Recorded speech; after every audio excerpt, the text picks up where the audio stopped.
merci pour ta présence. Seigneur, lorsque nous sommes venus dans cette nuit, nous sommes venus avec une décision qui n'allait pas dans le sens de tirer quelque chose de toi, mais qui allait dans le sens de te tirer juste toi. Seigneur, nous ne sommes pas de ceux qui sont venus quémander, demander. La seule chose que nous demandons aujourd'hui, c'est toi.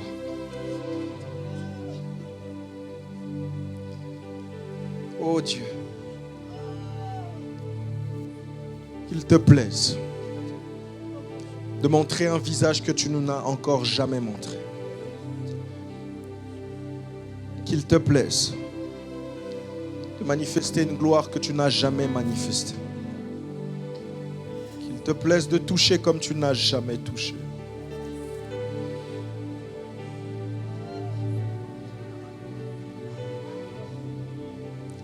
Il y a parmi, Seigneur, ce peuple nombreux,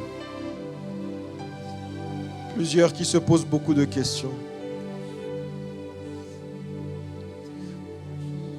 Oh, je sais voir cette femme qui la semaine dernière était devant une plaquette de médicaments et voulait l'avaler entièrement à cause de la situation qu'elle vit actuellement. Beaucoup sont venus pour te chercher. Beaucoup sont venus fatigués, découragés, abattus. Tu es le Dieu qui donne du repos à ceux qui viennent à toi. La nuit des assoiffés, c'est aussi celle du repos. Et alors que nous sommes en train de prier, un vent de consolation est en train de s'emparer des cœurs. Un vent de restauration est en train de visiter les vies. Dieu le fait ici et maintenant, à la nuit des assoiffés.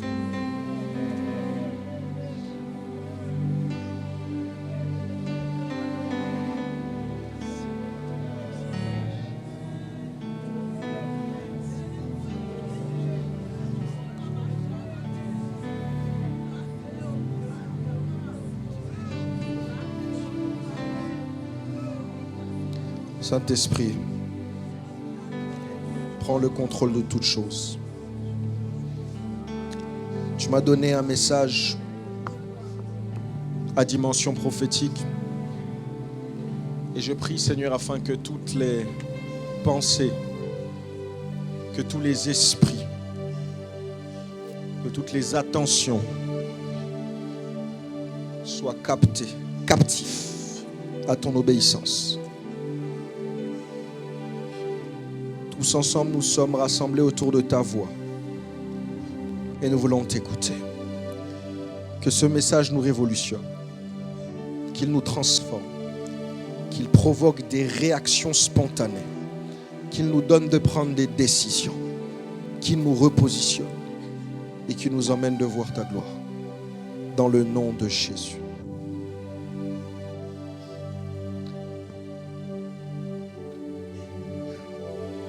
Est-ce que les assoiffés qui le peuvent acclamer le Seigneur?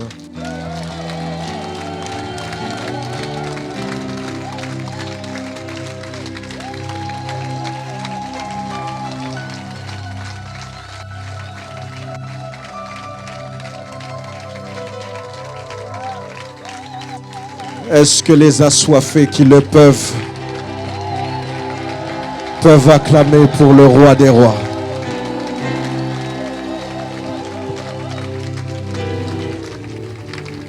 J'étais en train de parler de Jésus, le roi des rois, le Seigneur des seigneurs.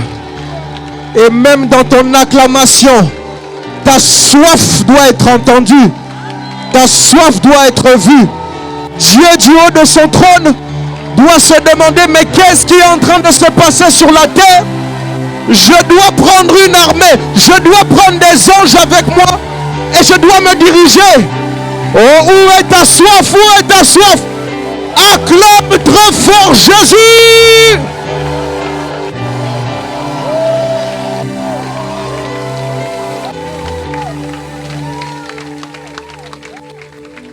Aide-moi à saluer 5 personnes et à leur dire bienvenue à la nuit des assoiffés.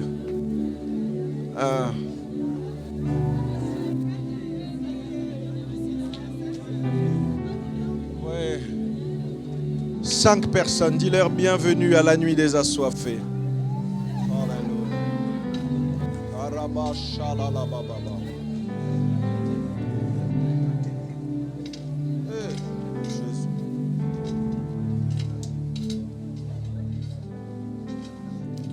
Amen.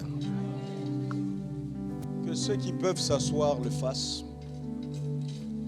Je vous préviens déjà, dans la vision que j'ai eue de ce service, à un moment donné, lorsque j'étais en train d'évoluer dans le message, je me suis vu terminer le message avec beaucoup de difficultés, tellement la gloire de Dieu était là. Et j'aimerais rassurer 1, 2, 3, 4, 5 personnes que ce n'est certainement pas ici que tu vas perdre ton temps. Parce que celui qui vient chercher Dieu le trouve toujours. La Bible dit, vous me chercherez et vous me trouverez. Si vous me cherchez de tout votre cœur.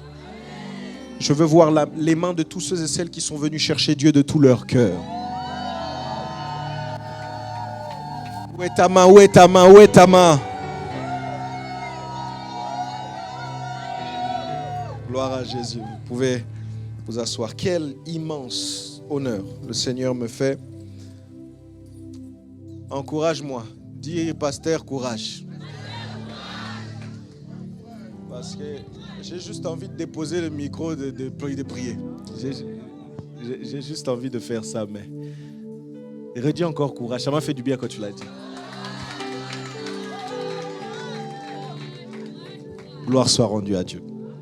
Je veux bénir le nom du Seigneur pour chaque vie ici présente.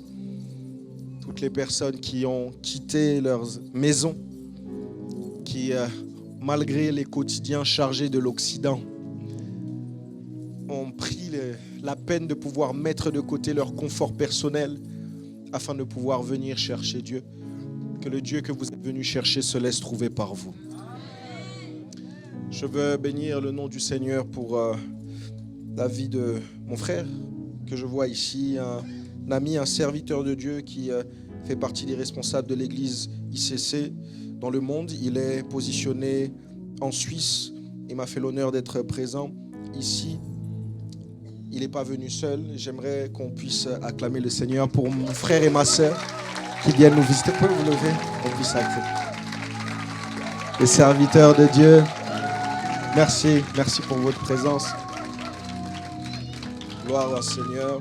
Je veux aussi saluer la présence de tous ceux et celles qui ne sont pas forcément de l'église Nouveau Souffle, mais qui nous visitent nouvellement. J'aimerais que les fils et les filles de Nouveau Souffle acclament le Seigneur pour la vie de nos invités. Nous vous aimons. Que le Seigneur vous bénisse. Je vois aussi mes parents qui sont venus de Nantes, les parents de mon épouse qui sont venus ici. Que le Seigneur vous bénisse. J'aimerais honorer tous les fils et les filles de la maison de Nouveau Souffle.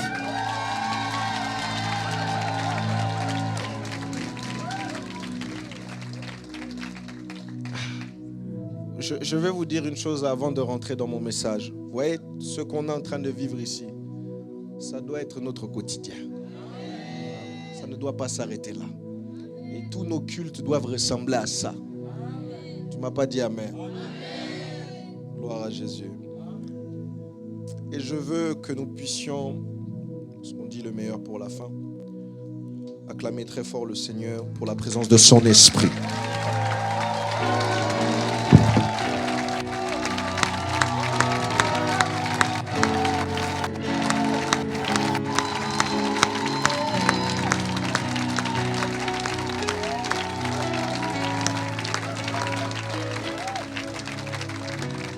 Amen, nous pouvons nous asseoir. Bonsoir Église. C'était un peu plus vitaminé aujourd'hui. Je vais la refaire juste pour le bonus. Bonsoir Église. Je suis très heureux d'être parmi vous. Alors, mille excuses pour ceux et celles qui sont... Ben voilà, ça c'est la soif. Hein? Ça c'est la soif. Je vais vous dire une chose. Dans les temps des premiers réveils de notre ère, de notre dispensation, vous avez parlé ici du réveil d'Azusa Street, vous vous souvenez de ça? Et pour ceux et celles qui connaissent, il y avait une ville du côté de l'Amérique du nom d'Azusa Street qui avait connu un puissant réveil.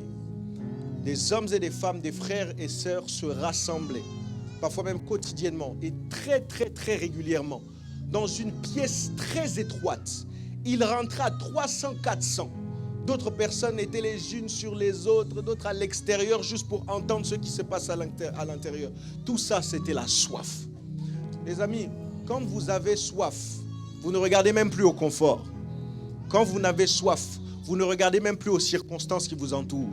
Quand vous avez soif, vous êtes simplement animé par un désir farouche de voir Dieu. Peu importe les circonstances, si elles sont favorables ou non. Alléluia. Mais ça doit nous faire savoir que ce lieu est devenu trop étroit. Dis à ton voisin, si tu ne vois pas que c'est trop petit, tourne-toi, change de voisin et dis, tu n'en as pas marre.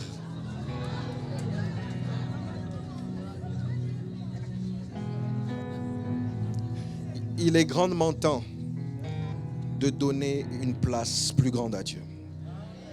Je n'ai pas entendu ton amen. Et nous allons le faire. Nous allons le faire.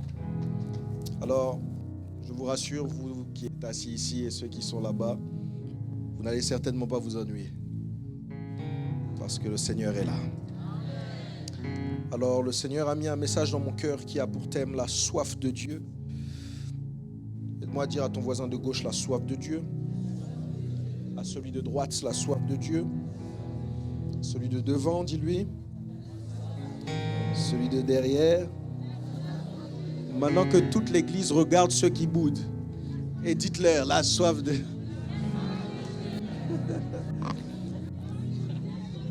Gloire à Dieu. Nous voulons lire quelques portions des Écritures. Aide-nous, Seigneur. La première se trouve dans Psaume, le chapitre 42, du verset 1 au verset 2. Il va y avoir un peu de lecture pré-messagère pour comprendre vraiment le contexte du message que le Seigneur a pour nous. Psaume 42, de 1 à 2.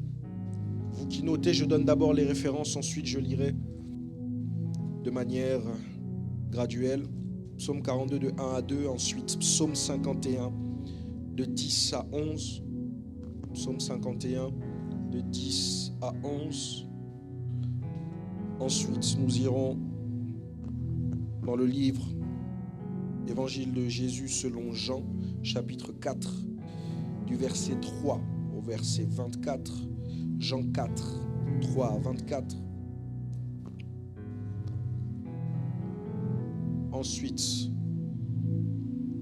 nous lirons le livre de Apocalypse, chapitre 3, les versets 15 et 16, Apocalypse 3, 15 et 16. Et enfin, nous terminerons notre temps de lecture pré-messagère dans le livre de Jean, le chapitre 7, le verset 37. Jean 7, 37. Commençons dans le livre des psaumes, psaume 42, versets 1 à 2. Que le Seigneur vous bénisse, vous qui n'avez pas attendu que je dise ce qu'on doit faire. Gloire à Dieu. Je lis au nom de Jésus. Au chef des chantres, cantique des fils de Corée. Comme une biche soupire après des courants d'eau, ainsi, mon âme soupire après toi, ô Dieu. Mon âme a soif de Dieu, du Dieu vivant. Quand irai-je et paraîtrai-je devant la face de Dieu? Amen. Dis avec moi, mon âme a soif de Dieu. Psaume 51, 10 à 11. Psaume 51, 10 à 11.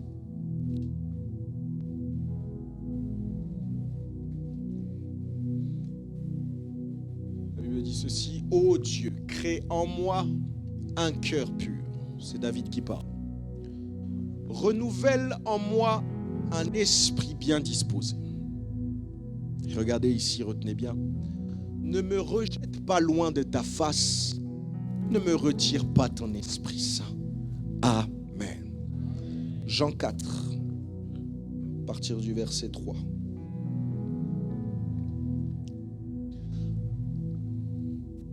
Une histoire très célèbre des Écritures. La Bible dit ceci: alors qu'il quitta la Judée et retourna en Galilée, comme il fallait qu'il passât par la Samarie, il arriva dans une ville de Samarie nommée Sichar. Dis avec moi, Sichar. Près du champ que Jacob avait donné à Joseph, son fils. Là se trouvait le puits de Jacob. Jésus, fatigué du voyage, était assis au bord du puits. C'était environ la 6e heure. Une femme de Samarie vint puiser de l'eau. Jésus lui dit: donne-moi à boire. Car ses disciples étaient allés à la ville pour acheter des vivres. La femme samaritaine lui dit: comment toi qui es juif me demandes-tu à boire à moi qui suis samaritaine? Parce qu'en fait, ils ne s'entendaient pas à l'époque. Les juifs, en effet, n'ont pas de relation avec les samaritains. Jésus lui répondit: si tu connaissais le don de Dieu et qui est celui qui te dit donne-moi à boire, tu lui aurais toi-même demandé à boire et il t'aurait donné de l'eau vive. Seigneur, lui dit la femme, tu n'as rien pour puiser et le puits est profond. D'où aurais-tu donc cette eau vive? Es-tu plus grand que notre père Jacob, qui nous a donné ce puits et qui en a bu lui-même ainsi que ses fils et ses troupeaux? Verset 13, Jésus lui répondit: quiconque boit de cette eau aura encore soif. Mais celui qui boira de l'eau que je lui donnerai n'aurait jamais soif. Et l'eau que je lui donnerai deviendra en lui une source d'eau qui jaillira jusqu'à dans la vie éternelle. La femme lui dit: Seigneur, donne-moi cette eau afin que je n'ai plus soif et que je ne vienne plus puiser ici. Va, lui dit Jésus, appelle ton mari et viens ici. La femme répondit: je n'ai point de mari. Jésus lui dit: tu as eu raison de dire je n'ai point de mari. Car tu as eu 5 maris et celui que tu as maintenant n'est pas ton mari. En cela tu as dit vrai. Femme samaritaine aussi. Seigneur, lui dit la femme: je vois que tu es prophète. Nos pères ont adoré sur cette montagne. Et vous dites, vous, que le lieu où il faut adorer est à Jérusalem. Femme, lui dit Jésus, crois-moi, l'heure vient où ce ne sera ni sur cette montagne, ni à Jérusalem que vous adorerez le Père. Vous adorez ce que vous ne connaissez pas. Il y a tellement à dire ici, je le dirai un autre jour. Nous adorons ce que nous connaissons, car le salut vient des Juifs. Mais l'heure vient, et elle est déjà venue, où les vrais adorateurs adoreront le Père en esprit et en vérité, car ce sont là les adorateurs que le Père demande. Dieu est esprit et il faut que ceux qui l'adorent en esprit et en vérité. Amen. Apocalypse 3, 15, 16.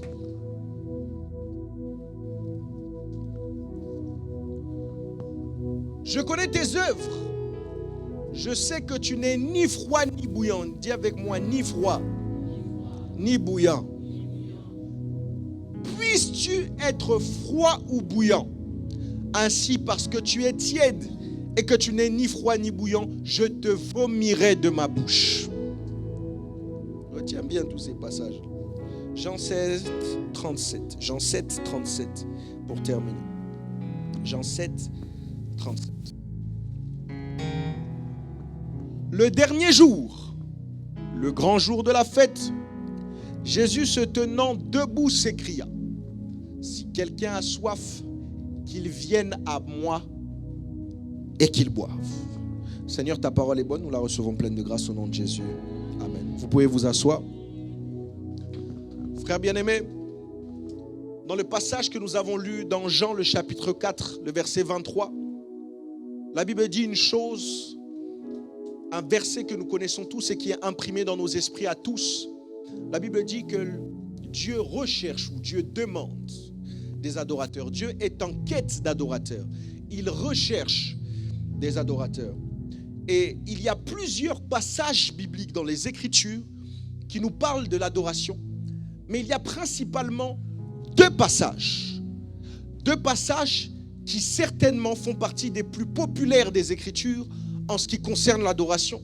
Premièrement, c'est le passage qui met en scène le sacrifice d'Isaac. Car c'est dans ce passage-là que vous trouvez la première mention du terme d'adoration. Et deuxièmement, c'est dans ce passage-là qui met en scène la rencontre de Jésus avec la femme samaritaine. Inutile de rappeler que l'adoration n'a rien à voir avec une activité. L'adoration, c'est une vie. Inutile de rappeler que l'adoration, ce n'est pas chanter une chanson douce.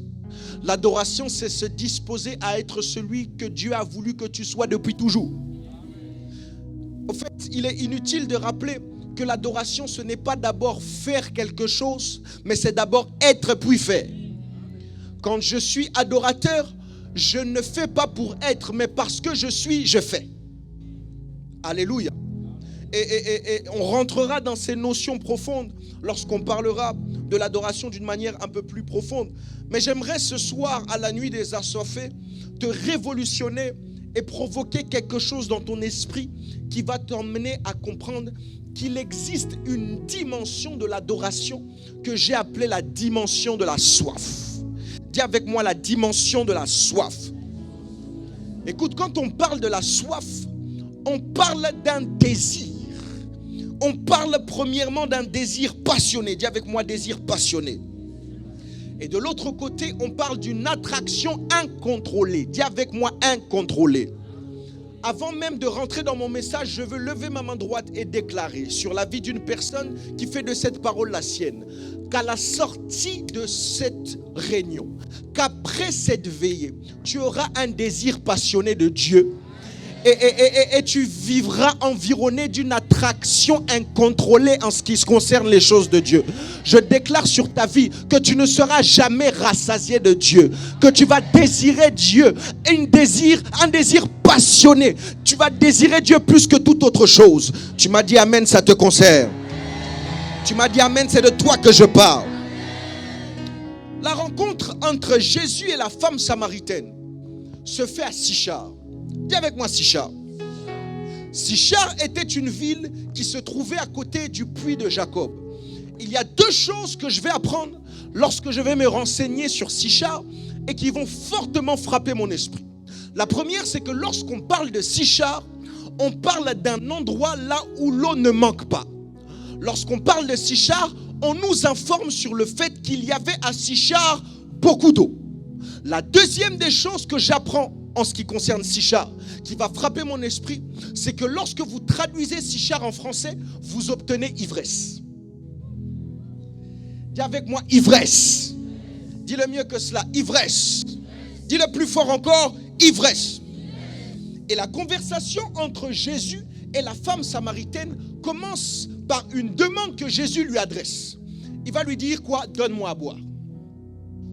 Dans le verset 10, si on peut me le remettre, Jean 4 au verset 10, la Bible dit quelque chose.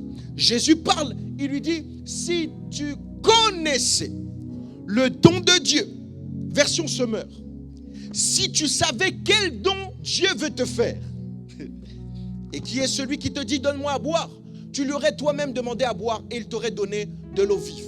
J'ai envie d'ouvrir une parenthèse ici, je peux? Je peux ouvrir une parenthèse? Dis avec moi, ouvre et j'ouvre. Souvent, nous passons à côté de ce que Dieu a prévu pour nous. Nous passons à côté de ce que Dieu a planifié pour nous parce que nous n'arrivons pas à comprendre que derrière ce que Dieu nous demande se cache ce que Dieu veut nous donner. Souvent, nous avons du mal à entrer pleinement en contact avec les desseins de Dieu pour nous parce que nous n'arrivons pas à nous faire à l'idée que derrière ce que Dieu nous demande se cache en fait ce que Dieu veut nous. Dieu demande à cette femme à boire. Mais lorsque Dieu demande à cette femme à boire, lui-même savait qu'il avait de quoi donner à cette femme à boire. Et il savait que quantitativement parlant et qualitativement parlant, ce que lui avait à donner n'avait rien à voir avec ce que cette femme pouvait lui donner. Mais derrière la demande de Jésus se cachait en fait une réponse ou une solution pour cette femme. Lorsque Dieu nous demande quelque chose de manière générale, c'est que derrière cette demande se cache une volonté de nous donner quelque chose. Dieu va demander Isaac à Abraham. Qu'est-ce qui va se passer? Abraham va obéir. Et dans son obéissance, il va prendre son fils, son unique. Il va prendre des serviteurs, vous connaissez l'histoire pour certains. Il va aller montagne, il va prendre le feu, le bois, il va commencer à monter. Et son fils, qui avait été élevé dans la loi, savait comment est-ce que les sacrifices se passaient. Il savait ce qu'il fallait pour ce type de sacrifice. Et il s'est vite rendu compte qu'il manquait quelque chose. Alors à un moment donné, il va arrêter son père. Il va dire, le vieux, le feu est là, le bois est là, mais où est, dis-le plus fort, où est? Et là, Abraham va donner une réponse très prophétique avec plusieurs messages codés à l'intérieur. Mais cette réponse-là va laisser savoir à quel point Abraham connaissait le Seigneur et était attaché à lui. Il va dire une chose, il va dire à la montagne, Dieu pourvoira de l'agneau? Non. Il va dire à la montagne, Dieu se pourvoira lui-même de l'agneau. Alors lorsqu'ils vont monter sur la montagne, je vous fais la petite histoire pour ceux qui ne lisent pas la Bible. Lorsqu'ils vont monter sur la montagne, qu'est-ce qui va se passer? À un moment donné, Abraham, dans son obéissance, il va prendre son fils, il va le positionner sur l'autel. Il va prendre le couteau, il va vouloir l'égorger. Et là, un ange va l'arrêter. Il va dire stop, lève la tête. Abraham va lever la tête et il avait vu effectivement, Dieu avait pourvu. Mais ce n'était pas d'un agneau que Dieu avait pourvu, c'était d'un bélier. Et pour ceux qui ne savent pas, le bélier est le père de l'agneau. Bon, il y a plusieurs révélations derrière et j'en parle souvent quand je parle de l'adoration. Mais là, j'aimerais parler de quelque chose de spécifique qui va nous emmener à comprendre quelque chose. Dieu a demandé à Abraham Isaac.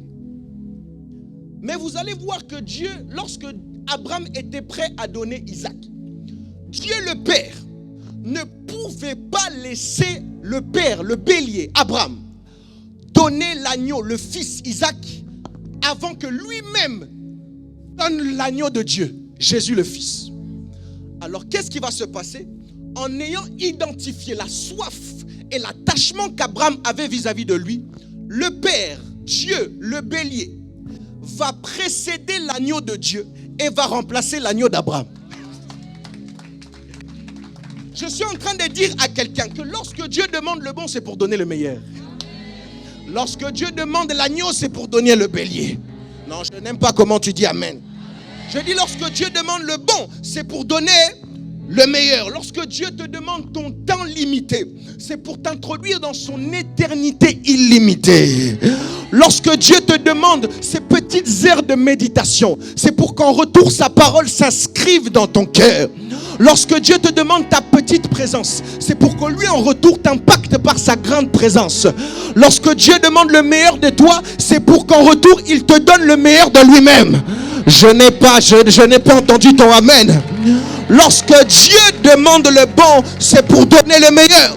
Et l'adorateur qui navigue dans la dimension de la soif, c'est celui qui donne le tout de lui, s'exposant ainsi à recevoir le tout de Dieu.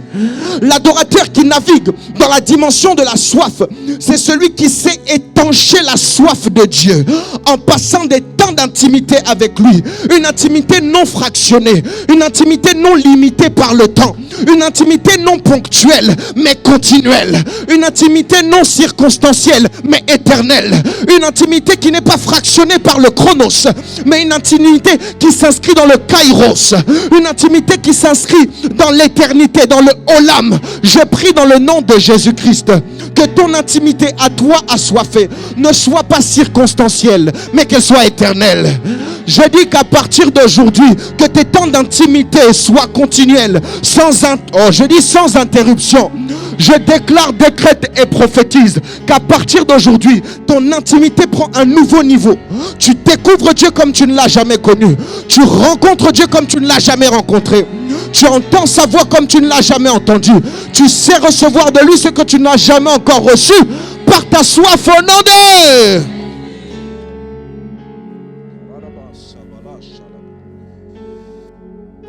Ainsi, parce que tu es tiède et parce que tu n'es ni froid ni bouillant, je te vomirai de ma bouche. Les amis, ne peut être vomi que ce qui a été préalablement consommé. Ne peut être vomi que ce qui a été préalablement ingurgité. Regardez ceci, je vais vous expliquer ça après. Jésus est à la veille de se faire livrer pour être crucifié. Après avoir donné son discours d'adieu à ses disciples, après leur avoir lavé les pieds, il va faire ce qu'en théologie on appelle la prière sacerdotale. Il va faire le rapport de sa mission sur la terre au Père. Nous sommes ici dans Jean 17, à partir du verset 20 si ma mémoire est bonne. Est-ce qu'on peut me prendre ça? Jean 17, le verset 20. Il va dire quelque chose que vous allez comprendre ici, qui m'a aidé à comprendre le mystère de ce que Dieu dit en Apocalypse. Jean 17, 20.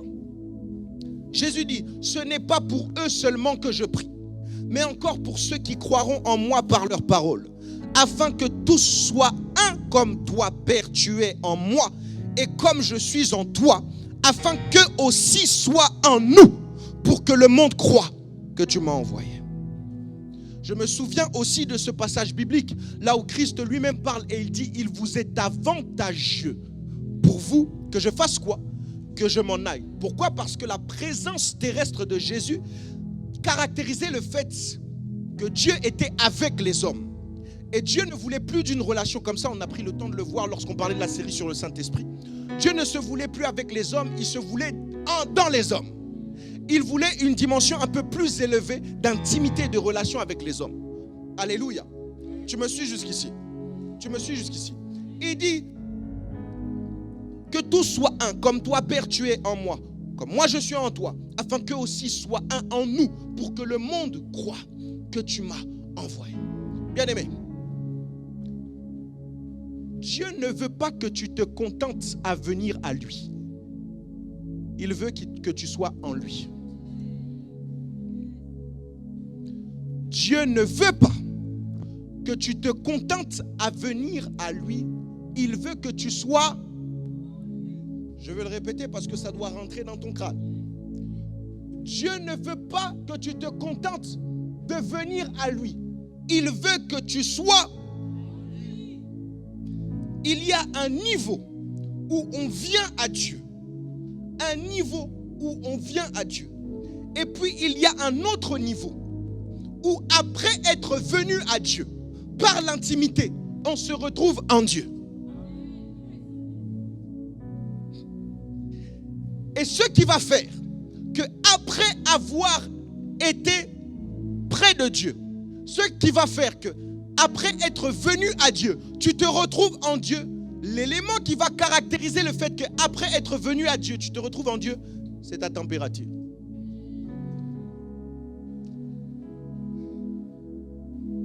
Soit tu es froid, soit tu es bouillant chaud. Auquel cas, je te vomirai. Froid traduit le terme psoukros. Psoukros qui veut dire paresseux, qui veut dire inerte, mort dans l'esprit. Lorsqu'on parle du psoukros, de celui qui est froid, on parle du chrétien qui est mort dans sa vie chrétienne, qui est mort dans son intimité avec Dieu, qui n'a aucune soif de lui, qui n'a aucune conscience de consécration et d'intimité, qui n'a aucune envie de marcher à la suite de Dieu. Et lorsqu'on parle du bouillant, du chaud, le bouillant traduit zestos. Zestos veut dire chaud, bouillant, mais renvoie à la ferveur de l'esprit, renvoie au feu est communiqué par la puissance du Saint-Esprit et qui donne le zèle pour marcher à la suite de Dieu, qui donne le zèle pour avoir soif de Dieu, qui donne le zèle pour pouvoir chercher Dieu, qui donne le zèle pour pouvoir se trouver en Dieu. Alléluia. Il y a avec moi chaud. Maintenant, pour pouvoir être bouillant, il faut être en mouvement. On commence à avoir chaud ou à être chaud parce qu'on a beaucoup été en mouvement. Lorsqu'on se met en mouvement, on devient chaud. Et lorsqu'on devient chaud, qu'est-ce qui se passe? On se met à transpirer. Et quand on se met à transpirer, quelle réaction se trouve dans notre corps? La soif. Attends. Tu n'as pas voulu acclamer. Attends. Pour avoir chaud, il faut être Lorsqu'on se met en mouvement, on a chaud. Lorsqu'on a chaud, qu'est-ce qui se passe? Et lorsqu'on transpire, qu'est-ce qui se passe? Il y a une soif qui te pousse à chercher Dieu. C'est la soif classique. Mais il y a une autre soif. Une soif vive qui, après avoir cherché Dieu et l'avoir trouvé, t'emmène à continuer à chercher Dieu même après l'avoir trouvé. Je suis en train de dire à quelqu'un que la soif vive n'arrive qu'à partir du moment où on est en mouvement. Elle n'arrive pas au repos. Lorsque tu te mets en mouvement à la recherche de Dieu, à la quête de Dieu, lorsque tu cherches Dieu éperdument, que tu le cherches lui, que tu cours après son cœur, que tu cours après sa présence, qu'est-ce qui se passe? Ta température augmente. Dieu t'ingurgite. Tu te retrouves en lui. Il se retrouve en toi. Et ta température fait en sorte à ce que ta soif augmente. Qu'elle augmente et qu'elle augmente encore. Oh, tu pensais que cette soif-là, après avoir bu, elle s'arrêtait? Non. Parce que lorsque tu as chaud, tu transpires. Et cette transpiration emmène la soif. Et la soif t'emmène à chercher Dieu et à le chercher encore même après l'avoir trouvé. Voilà pourquoi les hommes qui marchent avec Dieu, les hommes d'intimité, lorsqu'ils cherchent Dieu, ils le trouvent. Et même après l'avoir trouvé, ils le cherchent comme s'ils ne l'avaient jamais trouvé. Vous pensez que Moïse était satisfait d'avoir vu le dos de Dieu? Il n'était pas satisfait. Parce que lorsque tu cherches Dieu, il y a toujours une dimension d'insatisfaction. Une dimension qui te donne de pouvoir être sûr que ce que tu n'as vu n'est pas tout. Il y a derrière encore plus. Je prie dans le nom de Jésus-Christ que même après avoir trouvé, que tu continues à chercher, que ta soif augmente. Je dis que ta soif augmente. Que ta soif augmente au nom suprême de Jésus. Écoutez, il y a une condition sine qua non pour franchir des paliers dans le spirituel, pour être touché par Dieu. Une condition sine qua non pour que Dieu agisse en toi et par toi, c'est la soif. La soif de Dieu est la mesure. C'est le curseur qui permet de pouvoir jauger et mesurer ta santé spirituelle. De la même manière que lorsqu'une personne perd sans raison l'appétit et la soif, c'est là un des signes qu'il y a maladie. De la même manière, lorsque tu perds la soif de Dieu, il y a un problème spirituellement. Tu es malade. Oh mon Dieu. Lorsque tu perds la soif de Dieu, il y a un problème. Tu es malade. Oh mon Dieu. Ma prière est que dans ton cœur, la soif soit toujours trouvée. C'est ce pourquoi le Seigneur a convoqué cette réunion. C'est pour que la soif soit trouvée dans ton cœur. Jean 7, 37. Est-ce qu'on peut me remettre le verset ici? Regardez ce qu'on dit ici. Jean 7, 37. Le dernier jour, le grand jour de la fête. Jésus se tenant debout s'écria, si quelqu'un a soif, qu'il vienne à moi et qu'il boive. On était là le dernier jour, ce n'était pas le premier jour. On était là le dernier jour, ce n'était pas le premier jour. Les premiers jours, les personnes qui étaient là et qui ont eu part à la fête ont eu le temps de bénéficier de tout ce qu'ils pouvaient bénéficier. Et arrivé au dernier jour, Jésus va dire que ceux qui, après avoir beaucoup bu, ont encore soif, viennent et qu'ils boivent. Je essaie de comprendre un peu ce qui s'est passé ici. Jésus, lorsqu'il parle, il s'adresse à des personnes qui ont déjà bu. Et donc, l'appel à boire qui est adressé par Jésus ne concerne pas des personnes qui n'ont jamais eu soif. Mais il concerne des personnes qui ont encore soif après avoir eu soif. L'appel que Jésus adresse au dernier jour de cette fête ne concerne pas des personnes qui n'ont jamais eu soif. Cet appel concerne des personnes qui, après avoir eu soif, ont encore soif. Peut-être qu'au son de ma voix, tu as reçu ton invitation à rejoindre la fête le jour de ta conversion. Que dans les premiers jours de la fête, tu as mangé la guérison. Tu as mangé les bénédictions. Tu as mangé tout ce que Dieu pouvait te donner. Tu as mangé tes premiers temps d'intimité avec le Seigneur. Tu as vécu tes premiers miracles, tes premières guérisons. Tu as vécu tes premières promotions. Alors que nous nous rapprochons du dernier jour de la fête, est-ce que tu as encore soif? Est-ce que tu t'attends à plus de Dieu? Ou est-ce que la dose que tu as de Dieu te suffit? Oh mon Dieu. Est-ce que tu t'attends à recevoir plus de Dieu? Ou alors ce que Dieu a fait dans ta vie, c'est suffisant pour toi? Le dernier jour. Le dernier jour. La soif dont je parle dans ce message, ce n'est pas une soif qui a une date de péremption. C'est une soif qui ne s'arrête jamais. Une soif qui ne s'arrête pas. Et ce message concerne ceux et celles qui sont persuadés qu'elles peuvent être plus que ce qu'elles sont. Ce message est pour les personnes qui sont persuadées qu'elles peuvent faire plus que ce qu'elles font. Ce message n'est pas pour tout le monde. Il est simplement pour ceux et celles qui sont convaincus qu'ils peuvent recevoir plus de Dieu qu'ils n'ont. Ce message concerne ceux et celles qui ne sont pas satisfaits de la quantité de Dieu qu'ils ont. Qu'ils sont contents, d'accord, mais qu'ils veulent aller à un autre niveau, qu'ils veulent connaître une nouvelle étape. Je prie que ce soit toi, je prie que ce soit toi, je prie que ce soit toi au nom de Jésus. Lorsque tu as la soif de Dieu, plus rien ne compte autour de toi. Lorsque tu as la soif de Dieu, le mariage, c'est bien, il n'y a pas de souci, mais ça ne cadre pas ta vie. Lorsque tu as soif de Dieu, tu es à la recherche des enfants, tu n'as pas d'enfants, ce n'est pas grave, parce que tu as Dieu. Écoutez-moi très bien, tous ceux et celles qui ont cherché Dieu et qui l'ont trouvé, tous ceux qui tournaient autour d'eux devenaient insignifiants. Voilà pourquoi Paul disait ces choses après quoi je courais, aujourd'hui je les regarde comme de la boue. Pourquoi? Parce qu'il a trouvé Christ, il a trouvé le ressuscité, il a trouvé Dieu. Oh mon Dieu, lorsque tu as la soif de Dieu, le temps ne compte plus. Lorsque tu as la soif de Dieu, tu rentres en prière, tu sais l'heure à laquelle tu commences à prier, mais tu ne sais pas l'heure à laquelle tu finis. Tu ne mets pas de réveil pour la prière. Lorsque tu as la soif de Dieu, une minute est comparable à 1000 heures. Je me souviens de ces premiers jours.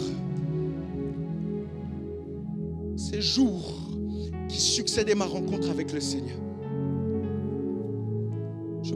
J'habitais dans un 18 mètres carrés. Tu te lèves, tu es déjà à la sortie. Je vivais dans des conditions difficiles. Dans un foyer où il y avait des sans-abri qu'on a sortis de la rue. Et donc il y avait des problèmes d'hygiène. Il y avait une insécurité. Il y avait des choses compliquées. Mais je ne regardais pas à tout ça parce que j'avais trouvé Dieu. Et qu'est-ce qui se passait? Alors que j'étais dans cet état, je pouvais passer 7 heures de toute une nuit. Je n'ai pas planifié de prier, mais je me mets à prier. Et puis Dieu change mes programmes. Et puis je dis finalement, je ne dors pas. Je commence à prier. Je prie, je prie, je prie, je prie. Quand je me réveille, j'ai commencé à prier à 23h. J'ouvre les yeux, il est 7h du matin. Je prie que cette dimension t'atteigne. Je dis, je prie que cette dimension, je ne sais pas pourquoi tu ne reçois pas cette. Je dis que cette dimension t'atteigne au nom de Jésus-Christ de Nazareth. Lorsque tu as la soif de Dieu, la prière n'est plus une corvée. C'est une scène que Dieu orchestre pour que tu puisses vivre ton amour avec lui. De la même manière que lorsque tu parles au téléphone avec ton crush, personne ne t'encourage et tu ne regardes pas l'heure. Les minutes, les heures passent, mais tu es là, tu aimes parce que tu es en train de parler avec ton bien-aimé. De la même manière, lorsque tu as soif de Dieu, lorsque tu as soif de Dieu, le temps ne compte plus. Parce qu'en fait, la soif, Dieu le prend dans le temps et il le sort hors du temps. Et il le positionne dans l'éternité, là où lui-même habite.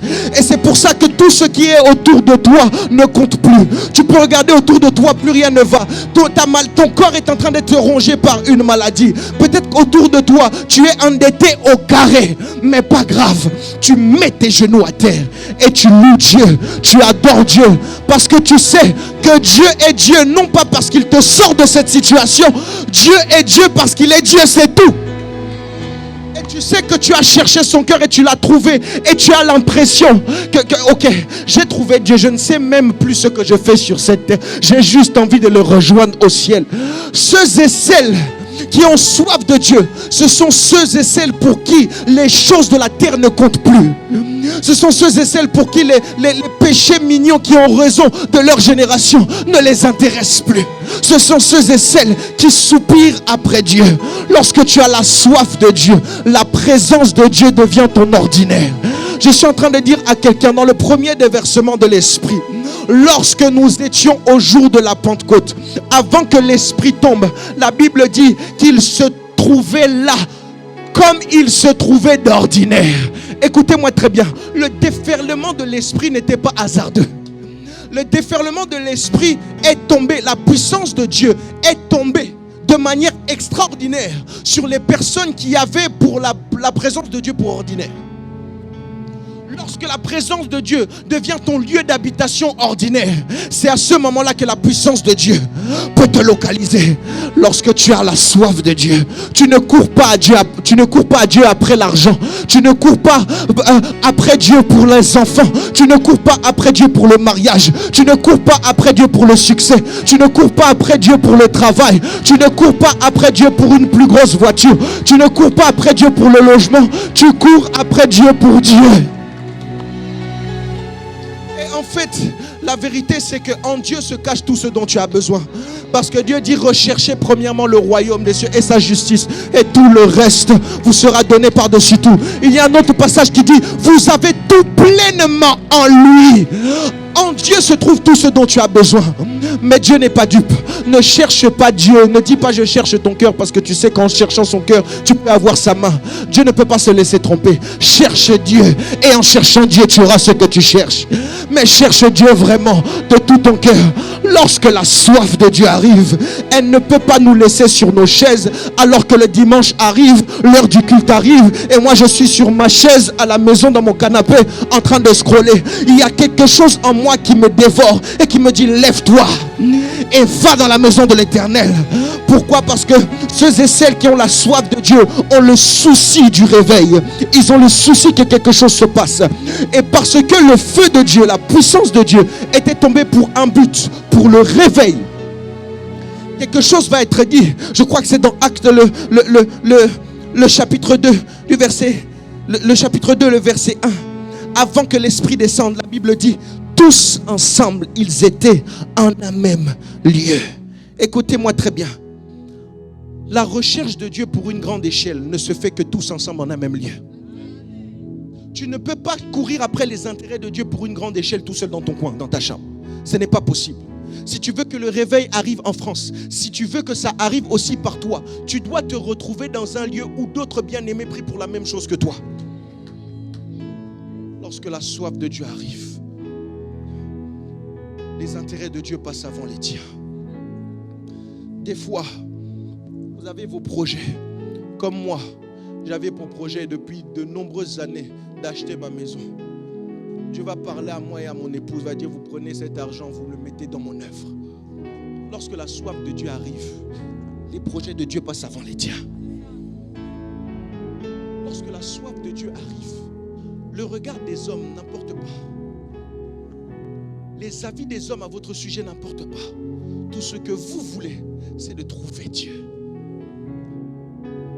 Lorsque la soif de Dieu arrive, l'orgueil ne peut pas vous trouver. Parce que lorsque l'orgueil arrive, elle trouve votre intimité, votre lieu, votre sichar. Elle le trouve positionné à un lieu très élevé.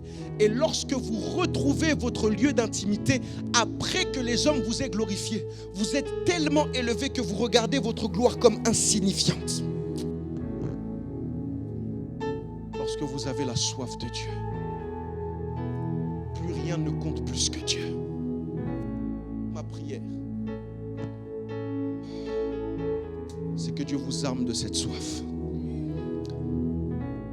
Ma prière, c'est que cette soif qui m'a rencontré, ce jour où je suis allé en retraite, le chercher,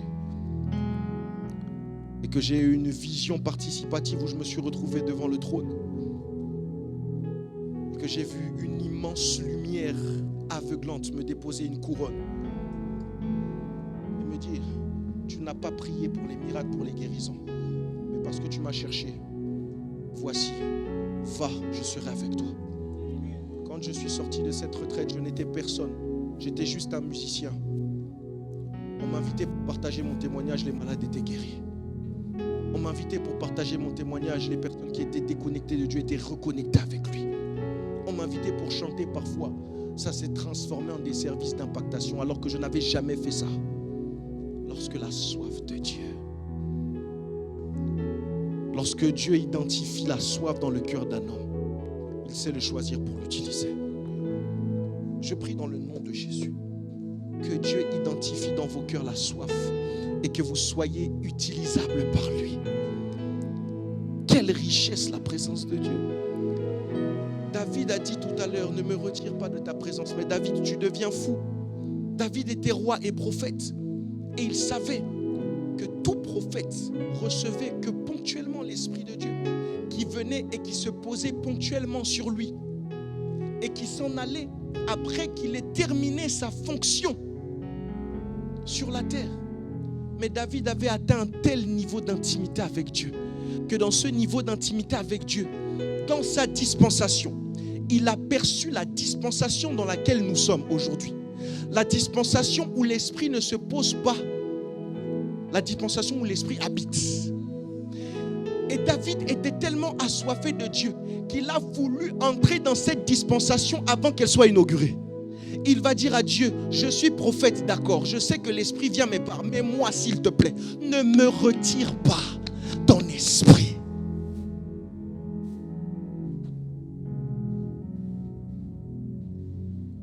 Je parle souvent de cette histoire. On a supplanté Ésaü. On lui a volé son droit d'aînesse. On lui a tout pris. On lui a laissé que l'épée. Son père va lui dire: tu vivras par l'épée. Or, l'épée, c'est le symbole de la parole. Et la parole, ce n'est pas ce que Dieu est. Ce n'est pas ce que Dieu a. Ce n'est pas simplement ce que Dieu a dit. C'est aussi ce qu'il est. Donc lorsqu'on laisse à Ésaü l'épée, on lui laisse Dieu. On lui a pris son droit d'aînesse, on lui a pris son argent, on lui a pris ses biens, mais on lui a laissé l'épée, on lui a laissé la parole. Voilà pourquoi en fin de compte, Jacob le béni a passé une vie de fugitif.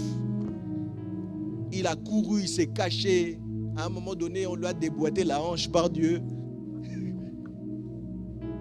Et à un moment donné, Jacob le béni vient se prosterner devant Ésaü le maudit pour lui demander pardon et pour faire la paix. Pourquoi tu demandes pardon? Si toi tu es béni, c'est moi je suis maudit. Prenez-moi mon argent, prenez-moi ma gloire, prenez-moi ma réputation, prenez-moi tout ce que vous voulez. Si vous me laissez Dieu, vous m'avez tout laissé.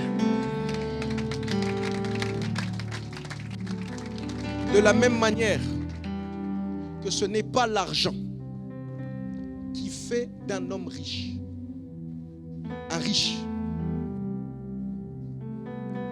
De la même manière que si vous prenez tout son argent à un homme qui a la richesse dans son esprit, le lendemain, il peut devenir riche. Quand on a arraché les entreprises à Steve Jobs, Steve Jobs est allé, il a créé une autre entreprise qui a fonctionné du feu de Dieu. Parce que la richesse était en lui. La richesse, ce n'était pas des ressources. La source de la richesse était en lui. De la même manière, Samson, on a voulu lui prendre sa force. On a pris ses cheveux et on les a coupés. C'était un faux calcul.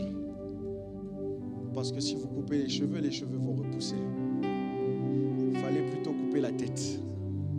C'est de la même manière, Naomi a quitté Bethléem, la maison du pain, à la recherche du pain, et elle est allée à Moab, là où elle a rencontré son mari, et elle a fait les enfants, tous ces enfants qu'elle a eus. Ces enfants ont été morts parce qu'ils se sont retrouvés dans un pays maudit. À un moment donné, Naomi a entendu que le pain était revenu dans la maison du pain, que Bethléem avait été de nouveau visité. Naomi a pris ses clics et ses claques, elle est rentrée. Écoute, peut-être que vous pouvez retirer le pain de la maison du pain, mais tant que la maison du pain est là et qu'elle n'est pas rasée, le pain reviendra. Je dis à quelqu'un, prenez tout ce que vous voulez. Prenez mon argent, prenez ma gloire, ma renommée, ma notoriété, prenez ça. Si vous me laissez Dieu, c'est tout. Car rien ne compte plus que mon Dieu. Tout ce que nous pouvons avoir ici est soumis à la péremption. L'argent, c'est un simple papier. Si tu mets du feu, ça brûle. L'or, c'est quoi? Toutes ces choses vont rester. Il n'y a aucun riche qui emporte sa richesse avec lui dans l'au-delà. Et moi, personnellement, j'ai envie d'investir sur des choses qui ne sont pas soumises à l'obsolescence. Écoute, tu es maudit si tu es distrait. C'est pas moi qui te maudis, c'est toi-même. Parce que ce message n'est pas venu soulever les foules, il est venu soulever les cœurs. Parce que le réveil qui doit arriver en cette fin des temps n'arrivera que dans la vie de ceux et celles qui sont assoiffés. Je ne sais pas pour vous, mais moi je ne suis pas venu ici pour faire des blagues. Je ne sais pas pour vous. Vous ne voyez pas à l'extérieur comment les gens sont en train de mourir. Vous ne voyez pas à l'extérieur comment le mal est en train de prendre le pas sur le bien. Vous ne voyez pas comment est-ce que les bonnes mœurs sont en train de devenir mauvaises.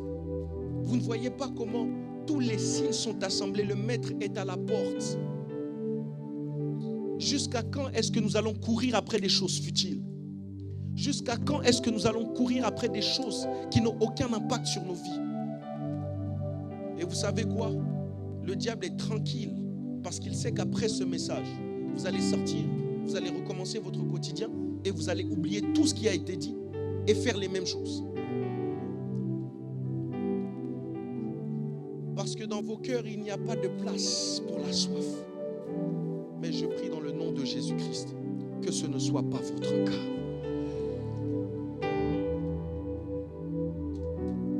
Les amis, le diable peut permettre à ce qu'une connaissance arrive à votre portée. Mais il va travailler votre réception à cette connaissance. Deux choses, Osée 4:6 dit, mon peuple périt parce qu'il lui manque la connaissance. Ensuite, on dit parce qu'il a rejeté, parce que tu as rejeté la connaissance. Donc il y a le fait de manquer la connaissance et il y a le fait de recevoir la connaissance et de la rejeter. Vous pouvez entendre des paroles, vous pouvez recevoir un message qui vient du trône de Dieu. Mais si vous ne faites pas de ce message votre message, il n'aura aucun impact dans votre vie et vous ne ferez rien avec. Vous allez sortir d'ici avec la même soif, du moins avec la même absence de soif. Vous n'avez pas de problème pour faire tout ce qu'on peut faire. Mais quand on vous demande de prier, c'est tout un problème. Même quand tu es dans la famille, on sait que tu vas à l'église, on te dit conduis la prière. Pourquoi moi? Donne-moi un bon amen. Donne-moi un amen profond. Donne-moi un amen prolongé. Donne-moi un amen sec. Un ta soif a un problème. C'est que quand tu commences à prier, les mots manquent. Tu es fatigué, tu bailles. Tu vas répéter 366 fois Père éternel. Ou alors Dieu de gloire. Ou alors Seigneur Papa. Ou alors mon Dieu, mon roi. Seigneur Papa, mon Dieu, mon roi, je te bénis. Seigneur Papa, mon Dieu, mon roi. Parce que tu as dit Seigneur Papa, mon Dieu, mon roi. Je te bénis, mon Dieu, mon roi, Papa. Parce que mon Dieu, mon roi, Papa, mon Dieu, mon roi.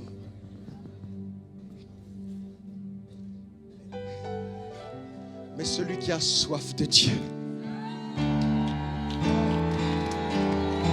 celui qui a pour lieu d'habitation la présence de Dieu, lorsqu'il verra Dieu, il aura tellement de choses à dire, tellement qu'il a une révélation particulière de Dieu. Il va regarder Dieu, qui est comme toi? Sur la terre, dans le ciel, il n'y a aucune unité de mesure qui est capable de mesurer ta grandeur. Tu es grand, puissant, fort. La Bible t'appelle El Elyon, le Dieu très élevé, le haut placé. Tu es élevé au-dessus de mes problèmes, élevé au-dessus de ma situation. Toi déjà, tu aurais dit 365 fois, mon Dieu, mon roi ici. Moi, je ne l'ai pas dit une seule fois. Et puis ensuite, lorsque les mots arrivent à manquer, tu rentres dans le Sivaine Maledavu Septegash. Et Predeli de Somdash, et les Varadayada Somteleba, les Brata, et après ça revient. Oh Seigneur Dieu, lorsque je contemple ta gloire, je me sens petit et insignifiant devant toi. Oh Dieu, tu commences à contempler Dieu, contempler sa présence, lui dire ce qu'il est. Tu ne peux pas dire à Dieu ce qu'il est sans savoir ce qu'il est. Et tu ne peux savoir ce qu'il est qu'en passant du temps avec lui. Lorsque tu as soif de Dieu, ça te voit dans ta manière de prier. Ça te voit dans ta manière de te comporter même à l'église. Ceux qui ont soif de Dieu savent qu'elles peuvent recevoir de Dieu à n'importe quel moment. Alors même pendant les offrandes, vous allez voir la personne venir avec son offrande. Danser avec zèle, faire des tours, des moonwalks, parce que la personne a soif. Je dis à quelqu'un, la soif se voit. La soif s'entend. Oh mon Dieu, mon Dieu, mon Dieu. Je prie que ce message trouve une place dans vos cœurs. Écoutez, vous commencez à me connaître. Ce n'est pas les messages ce n'est pas la matière qui manque. Je pouvais lancer un message qui soulève les foules ici. La tête de l'enquête. Oh non, donne-moi la main. Les gens s'enchaînent ici, ils mettent l'argent. Mais après avoir fait ça, tu deviens qui? Après avoir fait ça, quel est le gain que Dieu en tire? Après avoir fait ça, est-ce que tu te retrouves un peu plus proche de Dieu? Écoute, la Bible dit que la terre attend avec un ardent désir la révélation des fils de Dieu. Comment tu peux révéler un Dieu que tu ne connais pas? Et l'adorateur, le vrai, c'est celui qui connaît Dieu. Connaissance, ginosko, entrer en intimité profonde avec une personne en vue de lui communiquer une semence. C'est le même mot qu'on utilise lorsqu'on dit Adam connut Ève. Lorsque tu es en intimité avec Dieu, tu deviens sainte de Dieu. Dieu met une semence en toi. Et cette semence-là n'est arrosée que par l'eau. En fait, cette semence-là, c'est la soif. Et cette semence-là ne peut être arrosée qu'en étant en contact avec la source intarissable. Où est ta soif? Es-tu capable de prier juste une petite heure? Ou au bout de 17 minutes, tu vas commencer à dire Alléluia non-stop. Hey! Hey! Es-tu capable d'ouvrir ta Bible, de méditer quotidiennement? Non pas parce qu'aujourd'hui les gens lisent pour paraître profond. Les gens ouvrent la Bible pour les statuts WhatsApp. Je m'adresse à... Il n'y a pas de problème avec ça, avec le fait de vouloir prêcher ou enseigner. Mais vous continuez à vous donner un genre. Des gens qui disent des choses profondes. Un jour, on vous invitera pour que vous dites ces choses profondes que vous êtes en train de dire. Et là, on se rendra compte. Parce que c'est de l'abondance du cœur que la bouche parle. Vous pouvez... Non,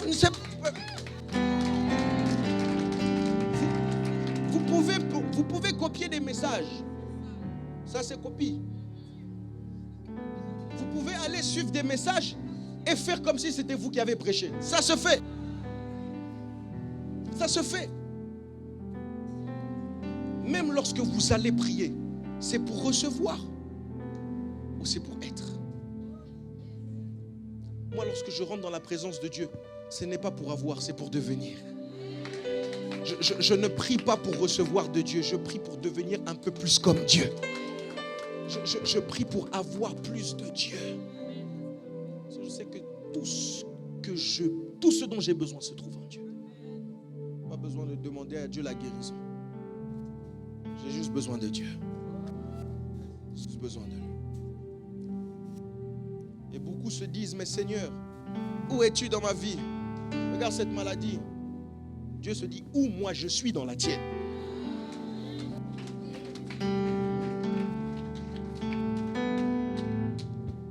Tu pleures, Seigneur, tu es où? J'ai prié, j'ai jeûné, j'ai donné des offrandes. Non, où es-tu? Non. Dieu te demande, oui, où je suis? Où est-ce que tu m'as mis? Où est la place que tu m'as donnée dans ta vie? Combien d'heures tu pries par jour? Combien d'heures tu médites ma parole? Quand tu vas prier, c'est quand tu as des problèmes. Quand tes cousins du bled viennent t'étrangler la nuit. C'est alors que je te vois souvent dans ma présence. Mais lorsque tout va bien, tu pries? Lorsque tu n'as aucun problème, est-ce que tu cherches Dieu? Sois honnête avec moi. Aujourd'hui, tu n'as aucun problème. Aucun problème. Tu continueras toujours à chercher Dieu comme tu le cherches. Mais qui aura des problèmes au ciel? Au ciel, il y a des personnes qui n'ont aucun problème, mais qui sont là, saints. Qui sont là, qui adorent Dieu et qui contemplent Dieu. Souvent même tes problèmes, comme je le dis lorsque je parle du salut,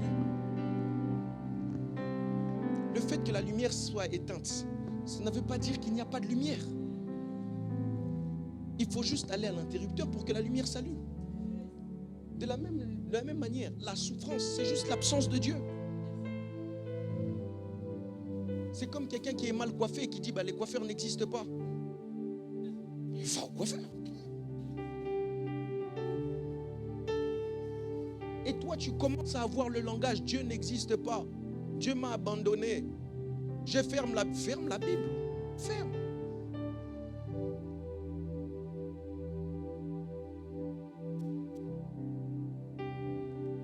Oh, moi, je ne viens plus à l'église. Parce que j'ai tout fait, j'ai tellement prié. Je ne vois rien. Donc, tu priais pour voir.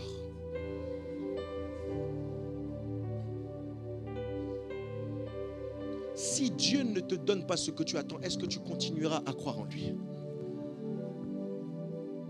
Si Dieu ne te donne pas ce que tu cherches, est-ce que tu continueras à venir à l'église? Est-ce que si Dieu ne te donne pas ce à quoi tu t'attends, tu continueras à le servir?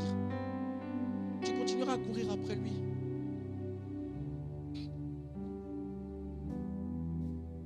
Mon Dieu. Et pourtant, toutes ces choses vont rester. Il y a une prière qui est toujours dans l'esprit de ma femme. Quand elle me regarde souvent, elle se dit, oh, Seigneur, faites qu'au ciel, on se souvienne qu'on ait été mariés sur la terre. J'ai dit, maman, profitons ici sur la terre, parce que là-bas, tu seras ma sœur en Christ. Si ma femme, qui est moi, et moi je suis elle, lorsque j'arrive au ciel, on ne se connaît plus comme étant mari-femme. Pourquoi m'attacher à des choses terrestres? Est-ce que le mariage est mauvais? Ce n'est pas mauvais. Est-ce qu'avoir des enfants c'est mauvais? C'est pas mauvais. Est-ce qu'être riche c'est mauvais? Pas du tout.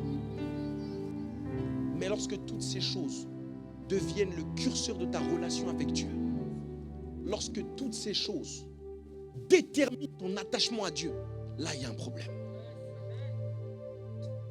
Et les gens ne comprennent pas que souvent, la nature ne vous enseigne-t-elle pas? Tant que tu ne réussis pas l'épreuve du bac, même si tu as 46 ans, tu vas repasser le bac.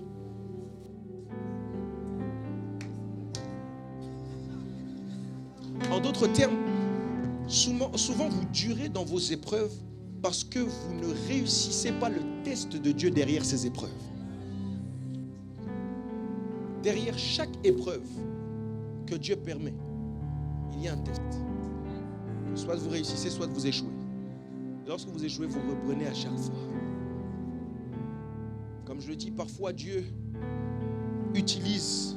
Vous êtes dans une situation, vous priez, Seigneur, change cette situation. Non, Dieu dit non, je ne change pas cette situation. J'utilise cette situation pour te changer. C'est comme ça souvent que Dieu fonctionne. Et tant que tu es dedans, ça continuera et ça continuera. Il y a des personnes qui ont demandé à Dieu plusieurs choses, notamment la guérison. Et quand ils ont arrêté de demander des choses à Dieu, qu'ils ont cherché à avoir Dieu, juste Dieu, ils ont eu tout ce qu'ils voulaient.